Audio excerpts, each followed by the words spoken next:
Bonsoir à tous et bienvenue dans ce nouveau numéro de l'Hebdo Politique à 2 semaines des élections régionales. Ce soir, c'est une émission spéciale débat qui nous attend. Alors un débat un peu spécial qui va se dérouler ce soir en 2 temps. Dans une première partie, 2 invités représentant différentes listes pour les régionales en Ile-de-France. Et dans une seconde partie, 3 autres invités. On débute avec nous dans le studio avec Céline Julier, tête de liste de Debout la France dans les Yvelines. Bonsoir monsieur. Bonsoir, vous n'avez pas de mandat et vous êtes professeur des écoles. En face de vous, pour le premier débat, Thierry Gonneau, tête de liste de lutte ouvrière dans le département. Vous êtes ouvrier dans l'automobile et vous travaillez à l'usine Renault de Flins. Bonsoir. Bonsoir. Avec vous deux, on va évoquer vos idées et vos propositions pour le monde de l'entreprise et les transports. L'Hebdo Politique. On commence donc ce débat sur vos propositions pour les transports. Les transports, vous le savez, l'une des grandes problématiques de la région en Ile-de-France. Les candidats généralement débordent d'idées dans ce domaine pour tenter de convaincre les millions, par exemple, d'utilisateurs des transports en commun. Pour donner un ordre d'idée de l'importance du débat, le budget du STIF, le syndicat des transports en Ile-de-France, qui gère le réseau francilien, c'est 5,5 milliards d'euros. C'est plus que le budget du conseil régional de 5 milliards d'euros. Commençons par vous, Céline Julier, représentante de Debout la France, sur cette thématique-là des transports en commun. Quelles sont vos propositions ? Si on se fie au projet de Nicolas Dupont-Aignan, votre candidat, c'est d'abord repenser le Grand Paris Express, c'est-à-dire le futur métro qui va arriver dans la banlieue parisienne. Oui, absolument. Alors tout d'abord, bonjour à nos auditeurs. Alors les transports, c'est notre grand sujet, c'est le grand sujet des régionales et c'est le grand sujet pour les auditeurs, pour l'ensemble des franciliens, spécialement dans la Grande Couronne. Il faut savoir qu'aujourd'hui, vous avez quand même 20% des franciliens qui ont plus de 2 heures de transport par jour. C'est inacceptable. Vous savez bien qu'en province, on vit beaucoup mieux. Et aujourd'hui, on se retrouve en région parisienne dans des situations qui sont intenables pour les gens. Eh bien, nous, notre première idée, c'est justement de commencer par rénover l'existant. Vous savez, vous avez entendu parler du projet du Grand Paris, c'est pharaonique. Nous élevons contre ce projet qui va endetter la région, qui va endetter donc les franciliens. Notre idée, c'est de gérer l'argent des franciliens comme si c'était le nôtre, d'avoir une gestion de bons pères de famille. Et donc, nous avons des projets qui sont moins coûteux, mais qui, au final, profiteront au plus grand nombre. Est-ce que vous savez déjà, par exemple, combien vous allez économiser en remettant en cause ce projet du Grand Paris Express ? Et combien, par exemple, vous souhaitez investir ? Qu'est-ce que vous souhaitez faire concrètement pour les transports, par exemple, ici en Grande Couronne ? Oui, alors concrètement, le projet du Grand Paris, c'est 30 milliards d'euros. Vous y ajoutez 20 milliards d'euros qui sont prévus d'investissement pour le reste. Eh bien, nous avons un projet global de 20 milliards d'euros avec 10 milliards pour prolonger les lignes 1, 4, 11, 12, 13 et dédoublement de la ligne 13 de métro. Prolonger également la ligne RER-E, ce qui nous paraît, nous, indispensable. Et puis, nous avons des idées également de doublement du tunnel du Châtelet. Et puis, nous avons des idées également pour soulager un petit peu le trafic des voitures, parce que ça, c'est très important. Aujourd'hui, vous avez l'impossibilité pour beaucoup de gens de prendre les transports en commun, tout simplement parce que dans la Grande Couronne, eh bien, les transports sont, dans le pire des cas, ils n'existent pas. Vous n'avez pas de station, vous n'avez rien. Dans le meilleur des cas, vous avez quand même des rames, mais vous savez quelles sont... On va évoquer ensuite les transports routiers. Là, pour l'instant, on reste vraiment sur les transports en commun. Alors, je vais finir... excusez-moi, alors je vais juste finir quand même sur les transports en commun. Thierry Gonneau. Une grande partie de notre programme, c'est évidemment la rénovation de l'existant, parce que vous avez aujourd'hui des rames très vétustes, vous avez un problème d'insécurité qui est lié à tout ça. Donc, rénovation des rames, signalisation et automatisation de certaines lignes pour avoir des trains plus rapprochés et plus à l'heure également. Thierry Gonneau, tête de liste de lutte ouvrière, quelles sont vos propositions à vous pour les transports en commun ? Alors, dites-moi si je dis une bêtise, quand vous défendez un électorat, on va dire, avec des salaires généralement plutôt bas, est-ce que c'est par exemple la gratuité des transports ou des tarifs réduits pour des passes Navigo ou autres ? Alors, bonjour. Alors, premièrement, nous trouvons que les transports doivent être gratuits. Par exemple, j'habite Mantes. Un voyage aller-retour Mantes-Paris, c'est 17 €. Voilà, ça veut dire que des tas de familles, des tas d'enfants ne peuvent pas accéder à tout ce qu'il y a sur Paris, toute la culture, etc., etc. Ils ne peuvent pas non plus accéder régulièrement à la recherche d'emploi qui peut se trouver sur ce pays. L'argent pour faire entièrement gratuit, il existe. Aujourd'hui, on déverse vers les coffres-forts des entreprises, des grandes entreprises, des milliards d'euros. Eh bien, cet argent, il serait plus utile à la gratuité des transports et aussi à leur rénovation. Parce que les trains sont bondés. Vous voyagez 60 km debout. Aujourd'hui, quand vous partez le matin, eh ben, ça c'est inadmissible. Pendant ce temps-là, la SNCF et la RATP ont réduit leur personnel, suppriment des points de montée et de descente. Écoutez, tout ça devrait être interdit et on devrait utiliser l'argent public pour la gratuité des transports et non pour le financement des entreprises. Un exemple, on vient de donner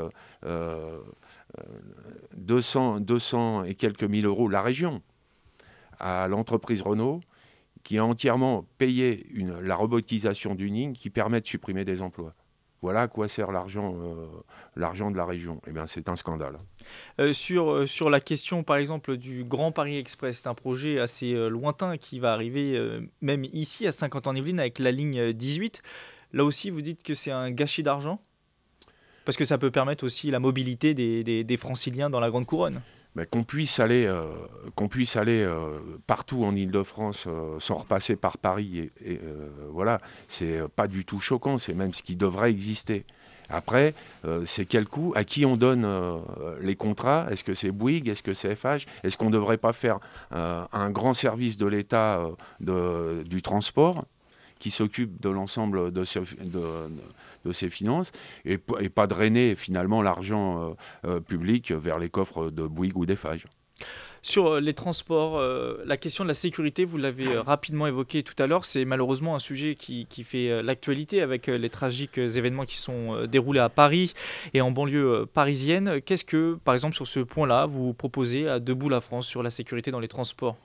Alors, à Debout la France, nous pensons qu'il serait utile, évidemment, d'augmenter la vidéosurveillance, ou vidéoprotection, ça c'est une façon de l'appeler. Redéployer la police régionale dans les transports, ce serait aussi une bonne chose. Et puis également, avoir des transports plus tardifs le soir qui soient à la demande, de façon à ce que, effectivement, par exemple, les bus s'arrêtent à la demande dans la rue. Voilà, ce seraient nos propositions. Thierry Gonod, sur la sécurité dans les transports, est-ce que ça passe par exemple par plus de moyens humains au lieu par exemple de la vidéosurveillance ? Alors, je vais vous donner quelques exemples. Il se trouve que j'ai des camarades qui travaillent à la SNCF. Bien, on a réduit les postes d'entretien. Quand on fait l'entretien d'une voie, on s'aperçoit quelquefois qu'une ellipse sur deux manque ou qu'elle est arrachée, etc. Et quel temps pour entretenir, quel personnel et quel temps pour entretenir ce matériel. Ensuite, quand on réduit de moitié en 10 ans le temps imparti pour vérifier les trains.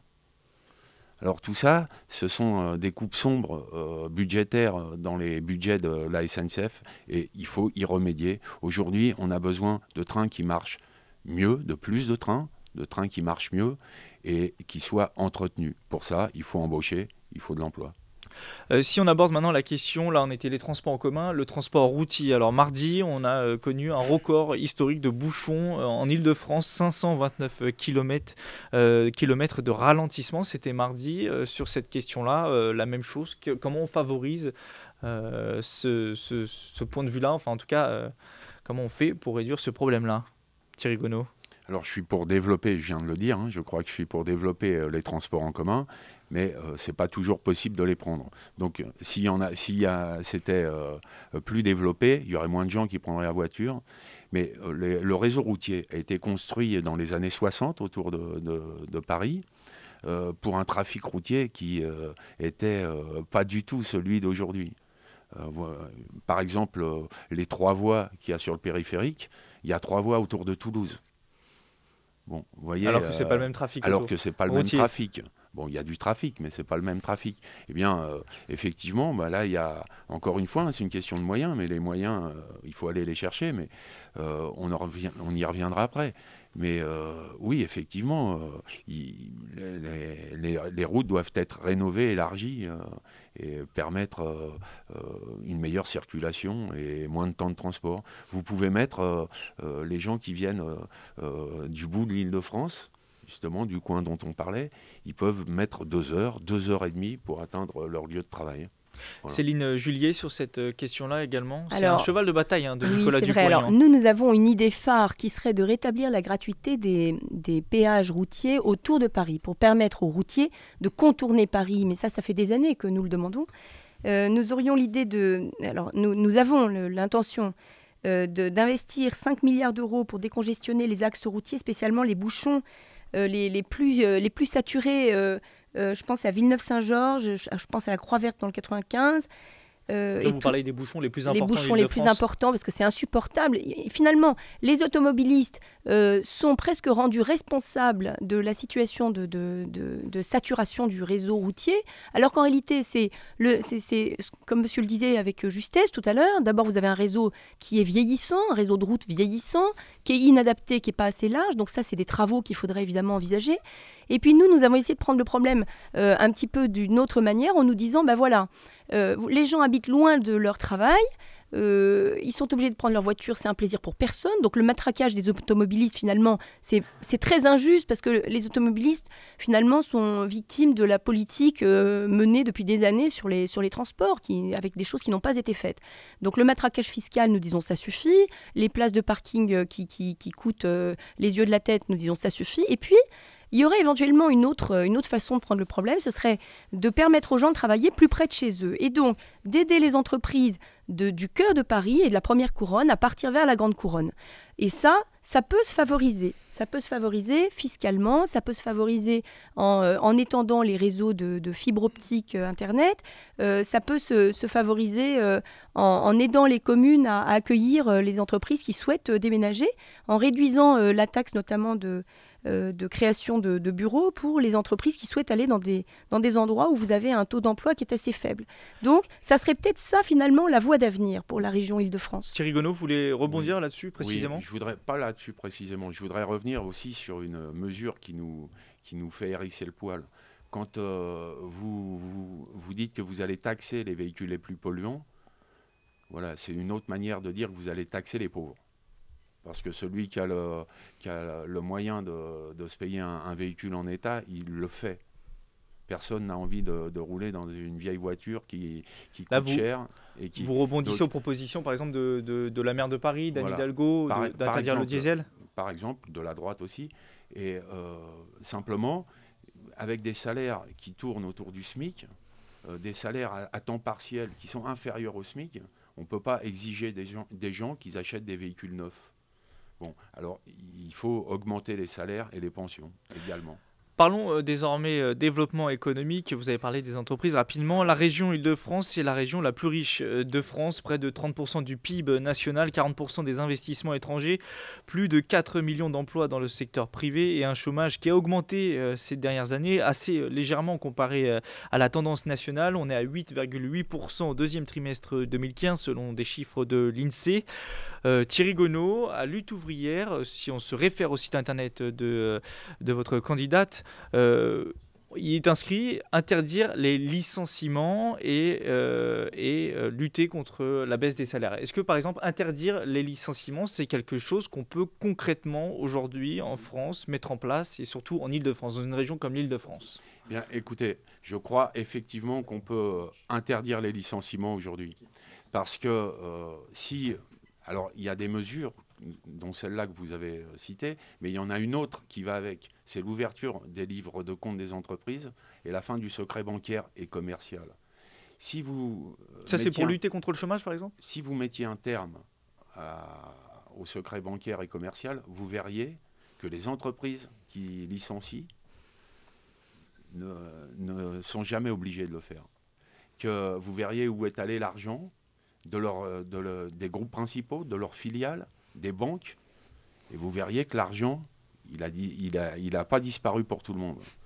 Et donc, le secret commercial et bancaire, il vient camoufler les exactions, les malversations des entreprises. Un exemple simple, une des plus grandes entreprises automobiles mondiales, Volkswagen, s'est permis de tromper tous ses clients et tous les États, la législation des États. Pourquoi ? Ça, Parce qu'il n'y avait pas assez de transparence selon vous ? C'est le secret des entreprises. Et les banques qui ont mis l'économie à genoux, les banques qui ont mis l'économie à genoux, c'est le secret bancaire. Sinon, sinon le consommateur aurait vu que les milliards s'étaient évaporés. Céline Julier, sur cette question du développement économique, la priorité, par exemple, est-ce que c'est les TPE et PME ? Alors, je vais vous répondre là-dessus. D'abord, j'ai envie de faire une proclamation. C'est vraiment du fond du cœur parce que Debout la France aime l'entreprise, mais surtout aime les PME et les TPE. Et ça, c'est très important de distinguer. Toutes les entreprises ne sont pas structurées de la même façon. Je crois que monsieur sera d'accord. Vous avez les très grosses entreprises et puis vous avez les PME, TPE. Et dans les PME, TPE, vous avez des patrons et des ouvriers qui ensemble bossent d'arrache-pied pour faire tourner ça et puis pour faire vivre aussi les campagnes, pour faire vivre les villages, pour faire vivre tout simplement les Français. Et donc, Debout la France a un programme pour ces TPE, PME, pour les aider. J'en parle, ça me touche de près parce que mon mari a monté sa boîte et que voilà, je sais ce que c'est, ça fait 8 ans que ça dure. On espère tous les jours que ça va continuer et c'est pas facile. Alors au passage, j'en profite pour parler du RSI. Debout la France propose de remettre à plat le RSI. Et ça va toucher ceux qui sont concernés. Le RSI, c'est quoi ? C'est le système de sécu des entrepreneurs. Et le système de sécu des entrepreneurs, aujourd'hui, il est à bout de souffle. Il fonctionne très très mal. Et quand vous voulez, ne serait-ce qu'enregistrer un enfant, une nouvelle naissance, imaginez, il vous faut plus d'1 an. Et pendant 1 an, il n'est pas connu du système de sécu. C'est un simple exemple, mais je vous assure, c'est effrayant. Alors voilà, pour le RSI, c'est dit. Pour tout ce qui est TPE, PME, Debout la France propose pour tout ce qui est entreprise dans le domaine agricole, de privilégier les circuits courts, d'aider les petites entreprises agricoles à distribuer en direct leurs produits ou avec le moins d'intermédiaires possible. Donc de favoriser tous les circuits courts. De mettre en place un guichet unique à la région. Parce qu'aujourd'hui, quand vous voulez monter une entreprise, vous allez voir la région, le département, vous avez 36 000 instances d'aide, vous avez la chambre de commerce et d'industrie, vous ne savez plus vous y retrouver. Donc, on voudrait réunir en un seul guichet, proposer un guichet où puisse aller la personne qui souhaite créer une entreprise et l'épauler dans tous les domaines, juridiques, création de l'entreprise, l'aider à monter son business plan, tout faire. Et l'aider dans les démarches auprès des autres. Donc, qu'elle puisse avoir un interlocuteur qui l'aide vraiment à monter son dossier, voilà. Nous aimerions utiliser aussi la puissance financière de la région pour aider les petites entreprises en se portant caution quand elles ont besoin de faire des emprunts d'investissement pour leurs entreprises. Thierry Gonneau, puisque vous êtes en retard sur le temps de parole, sur les petites entreprises, est-ce que aussi là vous avez des propositions particulières, puisque vous parliez surtout des grands groupes et puis des banques ? Et de leurs filiales, parce qu'on s'apercevrait qu'en regardant de plus près que beaucoup de moyennes entreprises travaillent pour des filiales ou pour les groupes eux-mêmes, etc. Alors ça, c'est un cas particulier. Après, vous savez, les artisans... et tout ça, ce sont des gens qui sont des employés des banques. Ils sont souvent endettés, pris à la gorge par les taux d'intérêt qu'on leur a infligés. Et en plus, quand ils ont besoin d'argent, on ne leur prête pas. Ce n'est pas à eux que c'est adressé, c'est aux grandes entreprises. Voilà. Tous les services rendus, quand Renault ou Peugeot veulent emprunter, eux, ils n'ont aucun problème. Ils y vont, ils sont même prêteurs quelquefois, ils empruntent. Mais les petites entreprises, les artisans, c'est pas fait pour eux. Donc c'est pas qui ne se sentent pas comme des patrons. Alors, on va terminer ce premier débat sur une question qui peut paraître simple, mais qui est inquiétante, c'est l'abstention. Que pourriez-vous dire à vos électeurs, chacun, ou à ceux qui ne votent pas encore, peut-être pour vous, pour les inciter à aller voter au régional ? Puisqu'on a commencé par vous, on va terminer par vous, Thierry Gonneau, et puis ensuite vous. Eh bien, écoutez, Ce que je peux leur dire, c'est que pour l'instant, on les comprend. Aujourd'hui, on a eu la droite et la gauche qui se sont succédés 50 ans au pouvoir en faisant la même politique. Là, on a des attaques sans arrêt sur le monde du travail, les retraites qui reculent, les salaires qui sont bloqués, les licenciements qui continuent. Et on leur demande qu'est-ce que vous choisissez entre ceux qui ont mené cette politique-là depuis 50 ans. Et bien, nous, on veut faire entendre le camp des travailleurs. Et les travailleurs, ils ont des choses spécifiques à dire. Ils ont, oui, l'interdiction des licenciements, l'augmentation des salaires, des pensions. Ils ont l'argent public qui doit aller au service public. Il y a quand même 200 milliards par an qui fuient des fonds de l'État, des régions, etc., vers les coffres forts. Bon, ben, cet argent-là doit être utilisé pour les services publics. Céline Julier, pour dire aux électeurs d'aller voter. Alors, moi, j'ai envie de dire aux électeurs, écoutez, nous, à Debout la France, nous sommes des gens qui sommes engagés dans la vie active. Donc, nous sommes des gens de terrain et personne chez nous n'est si connu, personne ne fait de la politique pour en faire sa carrière. Et ce qui se passe, c'est que les gens s'abstiennent parce qu'ils ont perdu toute confiance. Et on a envie de leur dire, mais écoutez, nous, on se présente, on est des gens comme vous, on souffre comme vous des mauvaises décisions qui ont été prises, comme monsieur le disait, depuis 40 ans. On en pâtit tous les jours parce que nous, on est aussi impactés dans notre travail, on est dans nos impôts, on souffre de tout ça. Et si on s'est levé aujourd'hui, si vous regardez la liste des personnes engagées à Debout la France, ce sont, entre guillemets, des anonymes. Ce sont des personnes comme vous, mais qui ont fait leurs preuves dans leur vie personnelle, qui ont montré dans leur vie personnelle leurs compétences, qui ont montré leur honnêteté, leur intégrité. Et donc, aujourd'hui, on a deux solutions. Soit on reste dans son coin et on se désespère en se plaignant, soit on se lève, et moi je me suis levée, je ne me rassierai pas, je prends plaisir à le dire et je le répète, soit on se lève en disant, bah, écoutez, on a laissé les commandes à des gens qui nous ont finalement floués tous, il est temps de reprendre les commandes, et donc debout la France, debout les Français, et le seul moyen, en dehors d'éventuellement la révolution, ce que je ne souhaite pas parce que ça ne me paraît pas une issue heureuse pour l'ensemble de la population, mais enfin, le seul moyen, ça reste les urnes. Donc, levons-nous et allons aux urnes le 6 et le 13 décembre prochain. Merci. Faites entendre le camp des travailleurs. Merci à vous deux. Céline Julier, je rappelle que vous êtes tête de liste départementale pour Debout la France, et Thierry Gonneau, tête de liste Yvelines également pour Lutte ouvrière. Merci, on fait une pause musicale puis on enchaîne avec d'autres candidats. Merci à vous. L'hebdo-politique. Nous sommes désormais en compagnie d'Aurélien Véron, candidat en Île-de-France aux urnes citoyens. Bonsoir. Bonsoir. En face de vous, pour cette deuxième partie de l'émission, vous avez François Asselineau, candidat de l'Union populaire républicaine, dont vous êtes également le président. Bonsoir. Bonsoir. Avec vous deux, il y aura peut-être un troisième candidat qui va venir, c'est Laurent Carius, tête de liste Yvelines pour Fédération libertaire unitaire ouvert. Avec vous deux et peut-être trois, on va aborder la question des transports et du développement économique, l'une des compétences principales de la région. On commence avec vous, François Asselineau, candidat de l'Union populaire républicaine en Île-de-France.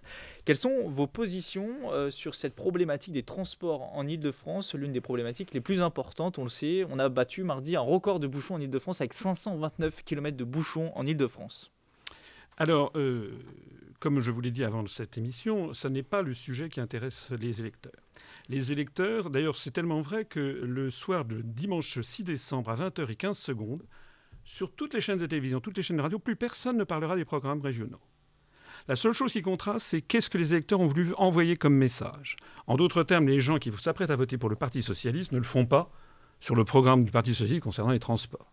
Ils vont le faire pour ou contre soutenir le président de la République. Et si, d'aventure, ils le faisaient pour le programme sur les transports, leur vote serait de toute façon interprété par les journalistes comme un soutien au Parti socialiste. Et finalement, vous entretenez ça, vous aussi. Et c'est pareil pour le... C'est pas moi qui tiens les médias, ça se saurait, sinon je passerais un peu dans les grands médias. De la même façon pour les Républicains, de la même façon pour le Front National. Donc le soir du premier tour, les gens vont dire...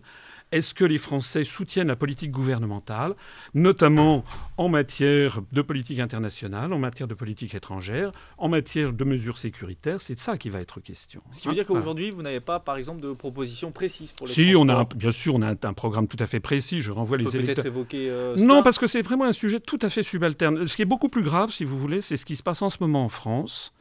C'est-à-dire l'instauration d'une dictature. Excusez-moi, ça a un peu d'autre ampleur que le fait de plaisanter sur les bouchons.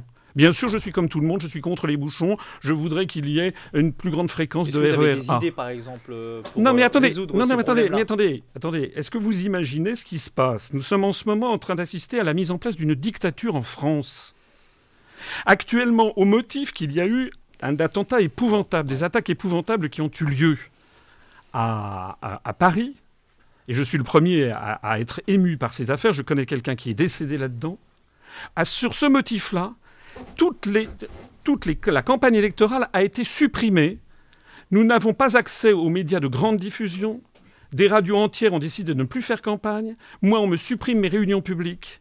Et ceci au motif qu'on ne doit pas faire campagne. Mais si on ne doit pas faire campagne, pourquoi est-ce qu'en ce moment-là, n'a-t-on pas supprimé les élections? Là, on fait campagne et le sujet, c'est ce que On a entendu passe... votre point de vue. Aurélien Véron, justement, pour votre parti, quelles sont, par exemple, vos propositions pour les transports et, par exemple, les transports en commun? Alors, c'est pas un parti, c'est une plateforme. Une Aux plateforme. Jeunes Citoyens, c'est une plateforme collaborative qui fédère plusieurs mouvements, dont le Parti libéral-démocrate que je préside, Génération Citoyen présidé par Jean-Marie Cavada, qui nous a fait marcher dans le siècle et qui est aujourd'hui député européen, et puis UDF, l'Île-de-France plus juste, présidé par Pierre Tavares. On expérimente la collaboration dans la politique. Les Français attendent qu'on fasse de la politique autrement, et on en fait autrement en étant une fédération de partis qui coopèrent et qui collaborent de manière horizontale et non pas verticale. Et Pour sur les les transports, on veut ubériser les transports. Nous avons vu la corporation des taxis exploser sous la pression de nouvelles technologies. La compagnie Uber a ouvert le bal, mais derrière, il y a Hitch, il y a plein de compagnies françaises qui ont pris le relais. Nous proposons d'ouvrir également les transports collectifs à cette concurrence. Parce qu'aujourd'hui, avec les technologies en ligne, avec des plateformes imaginables, vous pouvez avoir demain énormément d'offres de transport, des petites navettes, des grosses navettes, des express qui traversent l'Île-de-France et qui répondent non pas aux besoins d'usagers planifiés à Paris, mais aux besoins réels de clients. La différence entre une entreprise publique et une entreprise privée, c'est qu'une entreprise privée, elle raisonne avec des clients. Elle va vous chercher en bas de chez vous s'il y a une clientèle pour vous amener là où vous avez besoin. Alors qu'aujourd'hui, les Franciliens, et particulièrement dans les Yvelines, qui est dans la grande couronne, n'ont pas de transport en public à la hauteur de leurs besoins. Ce qui fait que la plupart des transports aujourd'hui, 3/4, c'est la voiture individuelle. Donc pour vous, il ne s'agit pas de créer des nouveaux transports en Laissons commun. le marché. Il y a un marché des transports potentiel énorme, créateur d'emplois et créateur de services au quotidien. Laissons ce marché compléter la carte des transports publics. On donne la parole maintenant à Laurent Carius qui vient de nous rejoindre. Vous êtes tête de liste pour le parti Fédération Libertaire Unitaire Ouvert. Alors on aborde la question des transports et puis plus particulièrement les transports en commun. Vous êtes un parti, je crois, proche d'Europe Écologie Les Verts. Quelles sont vos propositions sur ce thème-là? Les propositions sont relativement intenses. Il y a d'abord, je crois que c'est clair qu'il y a un souci de transport en région parisienne. Il y a un souci parce que la banlieue s'étend de plus en plus. Entre les différentes têtes de pont, c'est-à-dire entre Paris et donc le point de départ, il y a de plus en plus de gares qui s'y font, et ce qui fait qu'on ne s'y retrouve pas. Personnellement, je suis habitué au RER-A. Et je dis le RER-A, c'est vraiment donc une catastrophe, voyez-vous, je pourrais même dire internationale. Alors il est évident que quand on voit les personnes partir comme ça de chez eux, à 7 heures du matin, ayant déjà eu des problèmes pour trouver donc une place pour garer leur voiture, les voir quand même dans un RER hyper bondé et qui de plus en plus, voyez-vous, tombe en panne pour les raisons X ou Y, je dis certainement il y a quelque chose à faire à ce niveau. Et moi je vais un petit peu plus loin, je dis qu'il faudrait repenser donc de façon parfaite le transport en région parisienne, et comme nous souhaiterions que la région parisienne soit une région pilote, qu'on puisse l'étendre quand même aux autres régions pour que quelque part les gens ne perdent pas leur vie, n'est-ce pas, pour aller la chercher. Parce que je dis que quand je vois ces personnes, quand je les vois, quand je vois donc le stress qui accompagne tout ça, je dis non, il est temps de chercher quelque chose. Je me rappelle, il y a très très longtemps déjà, Allez-y. quand je prenais le train de Paris à Marseille, on le faisait quand même en 12 heures, les chemises étaient noires dessus le lendemain matin, etc. Et puis le TGV 20. Et pourquoi on ne pourrait pas penser à quelque chose d'innovant? Pas pour nous, mais pour les générations à venir. Pourquoi on ne pourrait pas penser à ce que j'appellerais donc un TMV, train à moyenne vitesse. Et je serais... Allez-y, rapidement, juste finissez votre conclusion, mais pour conclure... Ah, vous savez, il ne fallait pas me chercher sur les transports, parce que je crois qu'il y en a pour la nuit. En tout cas, je reviendrai là-dessus. Moi, je voudrais quand même qu'on étudie quelque chose, qu'on fasse ce qu'on appelle donc les trains à moyenne vitesse, comme par exemple il y a au Canada et ailleurs, c'est-à-dire qu'on donne la place au monorail, voyez-vous, qui puisse aller de Paris à la banlieue directement sans problème. François Asselineau, un sujet qui peut-être est d'une plus grande ampleur et qui va peut-être cette fois-ci vous convaincre. Le Grand Paris Express est un projet de super métro qui doit relier les banlieues entre elles d'ici quelques années, un projet d'avenir. Là, on a beaucoup de candidats sur la région Île-de-France qui disent que c'est un projet farfelu, qui coûte beaucoup d'argent, qu'il faut revoir. Quelle est votre position à vous là-dessus? Alors, sur les questions des transports, nous avons quand même un certain nombre d'idées. D'ailleurs, je rappelle au sujet, puisque M. Véron parlait de Uber, sauf erreur de ma part, Uber a été considéré comme illégal. Non, Uber Pop, pas Uber. Non. Donc, renseignez-vous un peu. Uber Pop a été donc considéré comme illégal. Non, donc, Uber Pop a été considéré illégal, Uber voilà. existe toujours, Voilà. illégal. Donc, vous répondrez après, M. Véron, allez-y, donc M. Asselineau. votre problème est un problème de type national. Ça n'est pas un problème de type régional.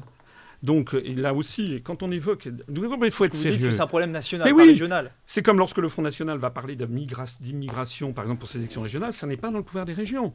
De la même façon, si vous voulez, sur les questions tout le monde pense effectivement que le RER A est surchargé. Ça, c'est vrai. Bon. Mais il y a un truc qui s'appelle le syndicat des transports d'Île-de-France, avec des techniciens qui réfléchissent depuis des années sur l'augmentation de la comment dirais-je, des fréquences, sur avoir des voitures à 2 étages, etc. C'est des choses calées, si vous voulez. Et il ne faut pas croire que la majorité sortante n'a rien fait. C'est pas vrai. De même que la prochaine majorité elle fera ce qu'elle peut, mais dans un contexte budgétaire de réduction drastique des dotations de l'État. Et pourquoi y a-t-il ces réductions drastiques des dotations de l'État? C'est parce que nous appartenons à l'Union européenne et que l'Union européenne nous a demandé de faire 50 milliards d'économies. L'État est obligé de diminuer de 3,5 milliards d'euros les dotations aux collectivités locales. Le rapport avec le Grand Paris Le rapport avec le Grand Paris, c'est qu'on peut toujours faire des projets, mais comment va-t-on les financer? S'agissant du Grand Paris, nous sommes d'avis que sur ces grandes décisions, on doit demander l'avis des Franciliens. C'est-à-dire qu'on doit avoir recours à ce que les Suisses appellent des votations ou les Californiens des référendums. Je ne dis pas surtout, bien entendu, mais sur des grands sujets comme par exemple le Grand Paris. D'ailleurs, nul ne sait très bien ce que ça recouvre. Les Jeux Olympiques. Ou bien, par exemple, en matière de pic de pollution, est-ce qu'on est pour ou contre la circulation alternée, ou bien avoir une écotaxe, ou bien payer quand on entre dans le centre-ville? Eh bien, ça, nous estimons que ce sont des grands sujets sur lesquels on devrait demander aux Franciliens, aux électeurs, leur avis. Aurélien Véron, c'est un point de vue ça que vous partagez, par exemple, la démocratie participative? Absolument. Et je crois que si le premier parti, c'est l'abstention, c'est qu'en fait, les Français en ont ras-le-bol de donner un chèque en blanc à des élus qui, pendant les 6 années de leur mandat, en l'occurrence pour les régionales, vont n'en faire qu'à leur tête et souvent renier leurs promesses. Donc nous voulons aussi instaurer un mécanisme permanent et récurrent de votation à la Suisse, de référendum régional, notamment avant toute hausse d'impôts. Nous voudrions rendre systématique le vote avant une hausse d'impôts. Elle peut être légitime. Finançons des lycées, finançons le RER, finançons des nouvelles lignes. Elle peut être illégitime parce que les Franciliens considèrent que c'est trop et qu'ils payent trop d'impôts. Donc ce système de référendum quasiment systématique doit devenir une culture si on commence à le distiller de manière régulière. Donc effectivement là-dessus, je vous rejoins complètement. Concernant le Grand Paris, moi j'observe qu'on vit une révolution des transports, une vraie révolution de fond. Quand vous voyez des voitures électriques de plus en plus fréquentes, dans les 10 années ça va se généraliser, des voitures sans chauffeur. On a déjà fait Paris, je crois, à Bordeaux, sans chauffeur. C'est expérimental, mais dans les 10 années, ça va arriver. Le covoiturage, Blablacar. La place de la voiture va revenir en force. Quand j'étais jeune, la voiture, c'était la liberté. Aujourd'hui, c'est le mal. Mais dans les années qui viennent, la voiture va redevenir un outil de liberté et de flexibilité. Ce que veulent les Franciliens, c'est pas un train à 10 km, parce que le train, il va pas en bas de chez vous. Ce qu'ils veulent, c'est l'agilité des transports qui va en bas de chez eux, vers l'école des enfants, vers le club de sport et vers le bureau. Cette agilité-là, elle est offerte par des bus, par des navettes et par des voitures. La voiture va revenir en force, les navettes sont moins coûteuses, et effectivement, quand on nous propose de dépenser 30 milliards d'euros pour le Grand Paris, 30 milliards d'euros, provisionnés où? Je les vois nulle part. Pour ensuite des nouvelles lignes qui vont être coûteuses en entretien, parce que vous parlez du STIF et son budget de 5,5 milliards, ça monte à 7,5 si vous montez avec d'autres budgets de transport. Donc on est à 7,5 milliards, mais le coût des 4 nouvelles lignes du Grand Paris, c'est peut-être 2 milliards supplémentaires. Vous croyez que le Navigo va payer le coût d'entretien annuel de ces lignes? Donc on est dans une absence de réflexion et de projection de l'Île-de-France avant de dépenser 30 milliards qu'on n'a pas, qui sont dans la poche des Franciliens qui n'ont pas forcément envie de lâcher. Effectivement, réfléchissons à cette évolution des transports. Laurent Carius, sur ce Grand Paris Express, ce Grand Paris, ce débat-là? Mais moi, je vous dirais qu'un Grand Paris devient un petit Paris si jamais on ne demande pas quand même aux souverains, c'est-à-dire au peuple, ce qu'il en pense. Et vous aussi, vous êtes d'accord avec cette idée de référendum citoyen? Peu importe le nom, peu importe le terme, votation, c'est tout ce que vous voudrez. Mais il est évident, il arrive un moment où il faut demander quand même aux gens ce qu'ils en pensent. Et puis d'autre part, les gens ne sont pas si idiots que ça. C'est pas parce qu'ils vont pas voter que quelque part, ils savent pas. Ils ont voyagé, ils ont vu ce qui se passe à Shanghai, ils ont vu ce qui se passe en Floride, ils ont vu d'autres choses. Et je pense que nous serions, si nous sommes élus, nous serions quand même particulièrement modestes pour dire qu'il faut faire un grand bing-bang pour faire venir les gens et leur demander, mais en fait, qu'est-ce que vous souhaitez? Où il est le mal? Et avant toute chose, quel que soit ce qu'on fera, je veux qu'il y ait quand même, non pas des états généraux, mais qu'on aille vers les gens et qu'on leur demande leur avis. On va aborder un autre sujet, le développement économique. C'est devenu l'une des compétences principales de la région depuis la réforme et de la loi NOTRe. La compétence dans ce domaine de la région Île-de-France, la plus riche de France, 30% du PIB national, 8,8% de chômage en Île-de-France selon les chiffres de l'INSEE au deuxième trimestre 2015. Quelles sont vos propositions? C'est un chômage qui monte, qui a augmenté ces dernières années, même en Île-de-France. Quelles sont vos propositions pour favoriser l'embauche en Île-de-France? Ouais, je commencerai donc avant tout par vous dire que le travail est un droit. Le travail est un droit et dire que nous sommes dans une situation de chômage, ça m'interpelle quelque part. Nous sommes d'accord. Donc pour ceci, effectivement quand même, quand on voit 3 millions de travailleurs pauvres, ça choque. Quand on voit 7 millions de travailleurs... 3 millions de pauvres. 7 millions de travailleurs pauvres. Quand on voit que chaque enfant, à la naissance, dans son berceau, il a 30 000 euros de dette, on se pose des questions. Alors moi je dis que là aussi, les élus ne sont pas quand même des dei ex machina. Ils devraient être un petit peu plus modestes et essayer de voir qu'est-ce que vous en pensez, comment on peut avancer. En un mot ou en autre, je dirais que c'est fini cette pensée qu'on avait, la pensée qui était presque unique, de voir qu'il y avait les grandes entreprises, Peugeot, Renault, etc. Ils sont bien implantés d'ailleurs dans les Yvelines. Bien entendu, mais je dis qu'il faut quand même un complément, et le complément, c'est donc favoriser, n'est-ce pas, les travailleurs, les artisans, les personnes qui veulent d'être des auto-entrepreneurs. Et en tant que tels, la région, si nous sommes élus, nous devrions quand même les aider. Ne pas, voyez-vous, les envoyer au casse-pipe et faire en sorte qu'à cause des impôts ou de l'URSSAF ou d'autres, ils n'arrivent pas à y aller. C'est par ça que nous arriverons à avancer et non pas par le classicisme, voyez-vous, qui existe en ce moment. François Asselineau. Écoutez, tout ça, ce sont des belles paroles. La question, c'est de savoir comment est-ce est fixé le niveau d'emploi. L'emploi dans un pays dépend de quelques grandes données, je suis désolé d'être légèrement technique, mais de quelques grandes données macroéconomiques que sont, est-ce que le budget est le budget de l'État, un budget récessif ou un budget en expansion? Quel est le taux d'intérêt? Quel est le taux de change externe de la monnaie? Et puis accessoirement, quelles sont les réglementations à l'entrée et à la sortie des marchandises et des capitaux? Sur ces 4 sujets, ça ne dépend pas lui de la France. Voilà, le budget de l'État dépend des décisions qui sont prises à la Commission européenne. À Bruxelles, et le ministre du Budget est obligé d'aller demander si sa copie est bonne, ce qui est d'ailleurs totalement contraire à la Déclaration des droits de l'homme et du citoyen de 1789. On sort de l'Union européenne et après on peut avoir une influence sur l'emploi.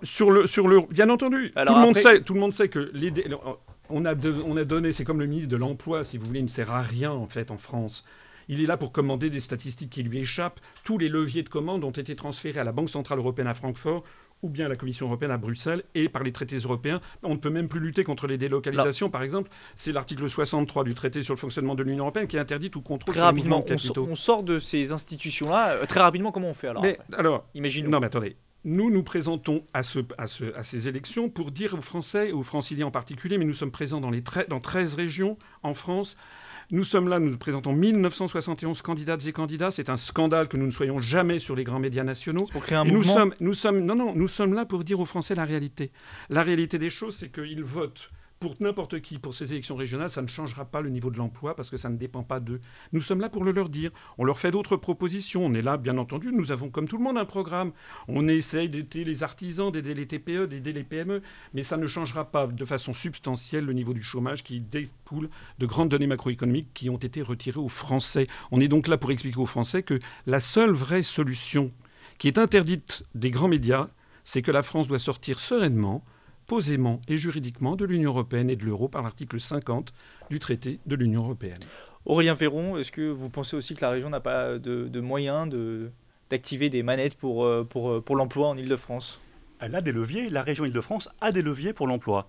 Et moi, je préférais une Île-de-France qui soit le hub européen, qui soit le centre de l'Europe, qu'une Île-de-France coupée du reste de l'Europe. Donc là, en ce sens, moi, je suis profondément européen. Je crois que l'Europe, l'Île-de-France et les Yvelines, d'ailleurs, ont tout intérêt à attaquer les marchés européens et étrangers à l'export, parce qu'en plus, les hautes technologies des Yvelines, il y a matière à faire.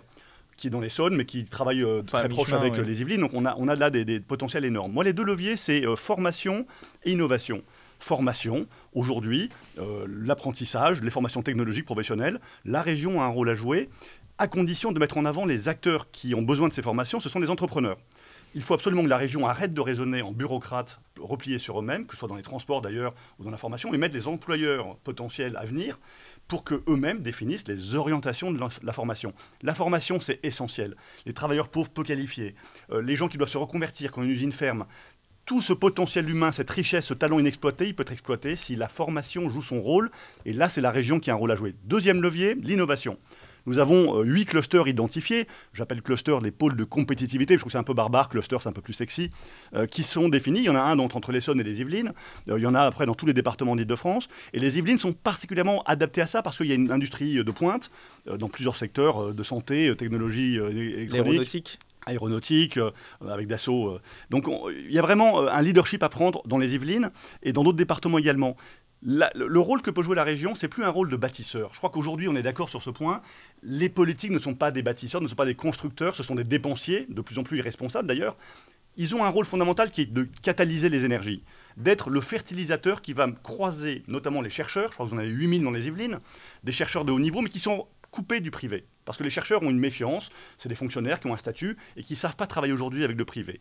La région doit les mettre autour de la table avec des ingénieurs qui savent développer des processus d'exploitation des brevets que les chercheurs trouvent, des entrepreneurs qui vont trouver la structure pour commercialiser les produits et chercher des clients, et puis des investisseurs qui vont mettre de l'argent et rendre ça viable. Ça, c'est l'avenir de la région Île-de-France. Si la région force ces acteurs qui ne se parlent pas aujourd'hui à se mettre autour d'une table, le plateau de Saclay, tous les IUT que vous avez dans les Yvelines, on a en Seine-et-Marne également des écoles d'urbanisme durable. Ces pôles vont devenir des pôles mondiaux, des leaders dans leur domaine, et l'innovation d'aujourd'hui, c'est l'emploi de demain, et demain, ça vient très très vite. Voilà les leviers pour la région Île-de-France. Je voulais vous poser une dernière question, puisque probablement, en tout cas c'est bien parti pour, le premier parti de France, ce sera peut-être l'abstention demain. Qu'est-ce que vous dites à vos électeurs ou vos futurs électeurs pour qu'ils votent pour vous le 6 décembre ou le 13 décembre? Laurent Carius. Je dirais aux électeurs que s'abstenir, ce n'est pas une bonne solution. S'abstenir, c'est laisser quand même ceux qui sont en place reprendre les leviers et continuer comme ça. Une fois à droite, une fois à gauche, etc. Ce n'est pas du bon sens. Je leur dirais qu'il faut quelque part qu'ils comprennent qu'il y a de plus en plus des partis, des rassemblements qui sont pour le consensus, qui sont pour le vivre ensemble, qui sont, et qu'il faudrait qu'ils nous rejoignent, parce que c'est un petit peu notre but. Parce que nous sommes opposés à tout ce qui est donc exclusion, et ceux qui se sentent exclus devraient quand même venir écouter, regarder notre programme et avancer ensemble. Aurélien Véron. Je crois que moi, mon analyse, c'est que l'abstention, c'est encore une fois ce manque de confiance et de foi dans la démocratie représentative. Donner un chèque en blanc pour 6 ans des élus, ça ne marche plus. Et je crois que l'outil fondamental pour réveiller les consciences et donner envie, parce que c'est une question d'envie aux électeurs qui s'abstiennent de voter, c'est de leur dire on vous donne un outil qui est le référendum régional.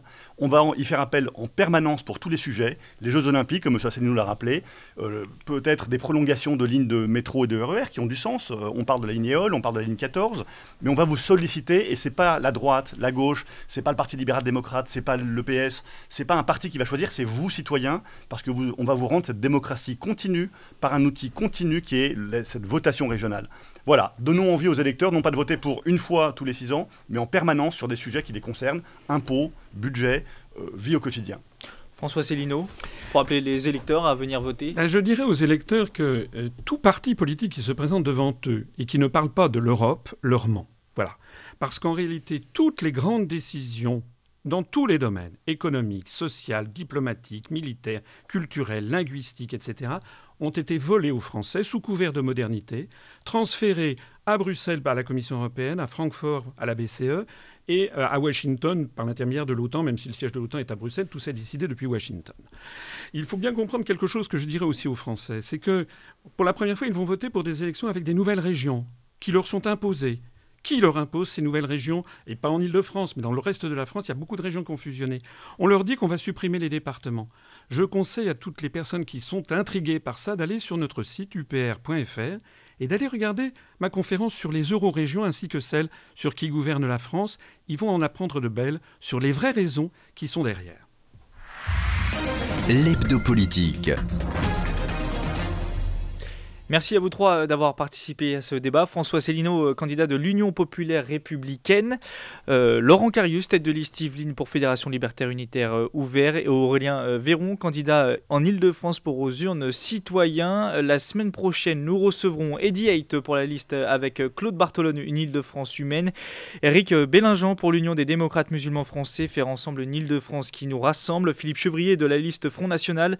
Colette Gergène pour la liste Nos vies d'abord, égalité, écologie, dignité, citoyenneté. Pierre Laurent, Mohamed Kamli pour la liste d'Union citoyen. Othman Nasrou pour la liste L'Alternance avec Valérie Pécresse, Valérie Sachs pour Nous citoyens pour l'Île-de-France. Et enfin, Mounir Satouri pour Changeons d'air, le rassemblement écologiste et citoyen.